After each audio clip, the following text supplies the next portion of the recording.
কে বন্ধু, কি অবস্থা তোদের? এই তো ভালো। কি অবস্থা রে? এই তো ভালো আছিস? এই তো বস। কে এটা কাজিন নাকি? কাজিন না, ও হচ্ছে আমরা একসাথেই ভর্তি হয়েছি, কিন্তু তোদের সাথে আসলে ওইভাবে পরিচয় হয়ে ওঠে না। ও আমাদের একই ব্যাচ, মানে সেম ব্যাচ আমাদের। তো পরিচয় পর্বটা শেষ করে নেই নাকি? অবশ্যই। তো ও হচ্ছে আমার বন্ধু বাপন। হ্যালো বাপু। আর ও হচ্ছে আমার বন্ধু রিফাত। আচ্ছা, ও শিট, তোর নামটাই তো জানা হয় নাই। আমি আমি আয়ান। আচ্ছা, আমি তো Rafat. Nice name. Thank you. তো আমরা তাহলে ফার্স্ট ইয়ারের গ্যাং নাকি? হ্যাঁ হ্যাঁ, তাই বলা চলে। আমাদের গ্যাংটাতে আরো দুই একজন নিলে তাহলে আমরা করতে পারবো। মানে ফার্স্ট ইয়ার মানে তো একটা এনজয়েবল লাইফ, তা তো কলেজ আছেই। লাইফ, তাই না? তা তো বলতে। এই আর কি।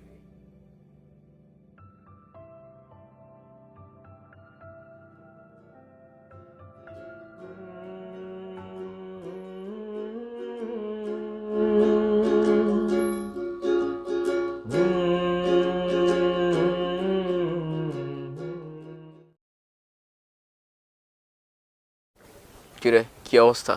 এই তো চলছে। সবগুলা ভালোই আছিস না? ও শিট ম্যান, এটা কোনো কথা? কি হলো? এগুলা কেউ ভুলে যায়? আর আজ তো মাদার্স ডে।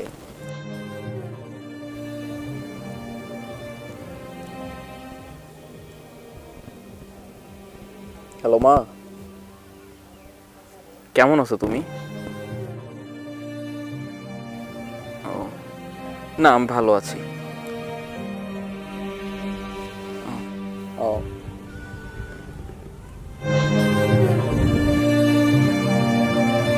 এই আয়ন,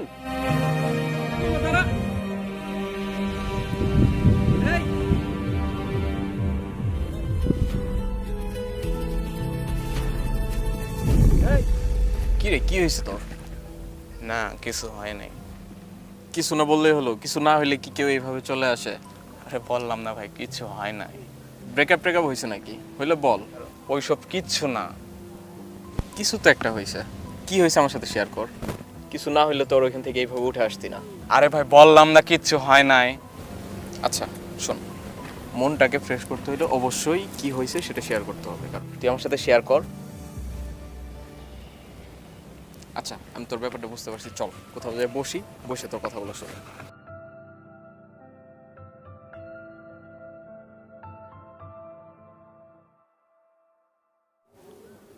তো কি হয়েছে বলতো? আসলে তুই যে সময় বললি না যে আজকে মাদার্স ডে, আর আন্টিকে ফোন দিলি না তুই উইশ করার জন্য, হ্যাঁ।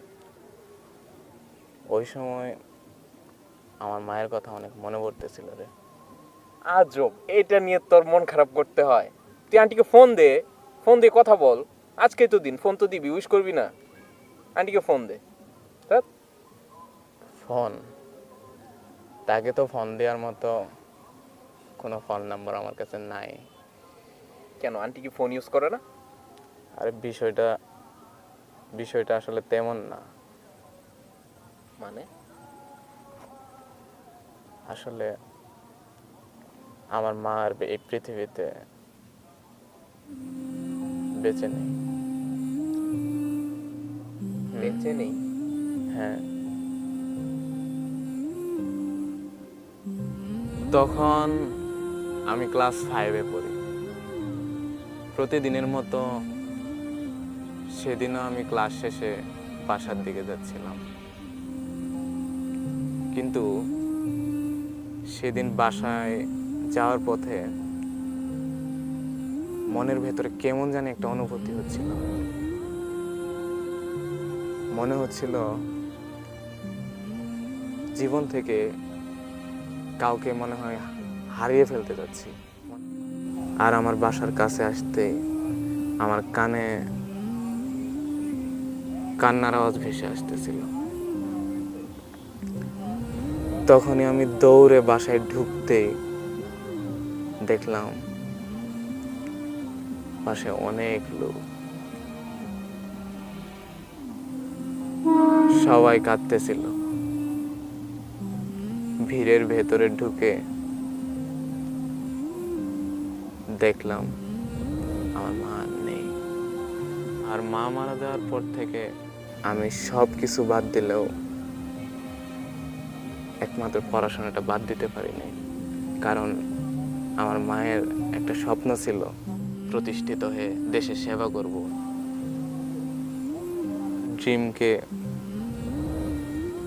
পূর্ণ করার জন্য আসলে আমার এখানে আসা পড়াশোনা করতে, নইলে আমার আর কোনো কিছু করার ইচ্ছা করে না। আন্টি তো হারিয়ে গেছে, ঠিক আছে, কিন্তু তার দোয়া, তার ভালোবাসা, তার আশীর্বাদ কিন্তু সবসময় কিন্তু তোর পাশেই আছে। তুই পড়াশোনা কর, একদিন অনেক বড় কিছু হবি। আর তুই তো অন্তত এইটুকু জানিস যে আমি সবসময় তোর পাশে ছিলাম, আছি, ইনশাল্লাহ সবসময় পাশে পাবি। কিন্তু এটুকু বলতে পারি যে তুই পড়াশোনা করে ভালো একটা কিছু হলে আন্টির আত্মা হয়তো শান্তি পাবে। এসব নিয়ে বন্ধু একদম মন খারাপ করিস না। আচ্ছা মামা, চল কোথাও একটু ঘুরে আসি, মনটা অন্তত ভালো হবে। তুই তুই যা। না না, আমি তো একা কোথাও যাব না, চল। তুই যা। আরে চল তো।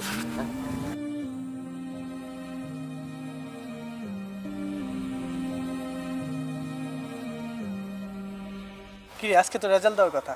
আজকে রেজাল্ট? হ্যাঁ, দেখতো রেজাল্ট তোদের কি আসলো? তোর রোল নাম্বারটা বল।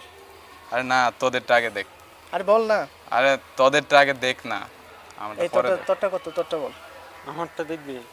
বের কর তোরটা। আমারই দিলি, দোয়া করিস। আরে পাস করবি তুই। যাক আলহামদুলিল্লাহ, আমার তো 4.50 আসছে। এই তোরটা বল। ভেতরটা দে। আমারটা পরে, আগে তোরটা, আগে তোরটা, আরে বল না।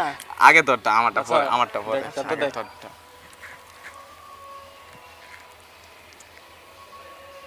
উফ, আমার অল্পের জন্য প্লাস আসলো না। হ্যাঁ রে বন্ধু, মিষ্টি খাওয়াইস। রোল নাম্বার তোরটা বল, তোরটা বল। বের কর তো। বল তোরটা। হ্যাঁ 204061 04061 কি আসছে? বন্ধু, তোর তো 2 সাবজেক্ট গেছে। কি? কি তুই সাব? হ্যাঁ 2 সাবজেক্ট গেছে তো। কেমনে? আমি তো পরীক্ষা অনেক ভালো দিছি। এই আবার চেক দে তো, আবার চেক দে তো। হ্যাঁ বন্ধু, ওর 2 সাবজেক্ট গেছে। আচ্ছা বন্ধু, মন যাক খারাপ বন্ধু, করিস না। মন খারাপ করিস না বন্ধু। সামনে তো সুযোগ আছে, আবার দিবি, সমস্যা নাই। সামনে বছর আবার পরীক্ষা দিস। আর আমরা যাই, বাসায় যাই, বাসায় রেজাল্ট জানাইতে হবে, সবাই ওয়েট করতেছে। এবারে কি করা যায় বন্ধু? আমার তো এগুলো নিয়ে মন খারাপ করিস না তো। এই বছর গেছে কিছু, সামনে আবার দিবি, সুযোগ তো আছে, সমস্যা নেই। কথা হলো, এত সুন্দর পরীক্ষা দিলাম।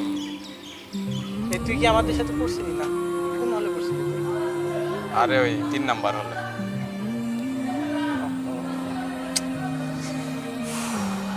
আচ্ছা টেনশন করিস না, তুই টেনশন থাক, আমরা একটু বাসায় যাই, জানাইতে হবে রেজাল্ট, আমাদের বাসায় যাই। জানাইতে হবে, বুঝছস? মন খারাপ করিস না, সামনে বছর আবার দিবি, সমস্যা নেই। চল তো। কেমনে কি এত সুন্দর পরীক্ষা দিলাম? তারার আলো কেড়ে নেয় মেঘের কালো ছায়া, তেমনি হঠাৎ বদলে গেল জীবন নামের খেয়া।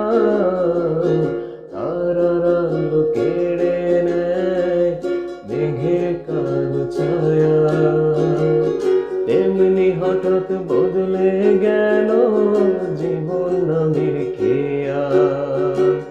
হয়তো জীবন বাকি আছে খুবই অল্প, এটাই ডিপ্রেশনে থাকা ফিলার ছেলের গল্প। এটাই ডিপ্রেশনে থাকা ফেলার ছেলের গল্প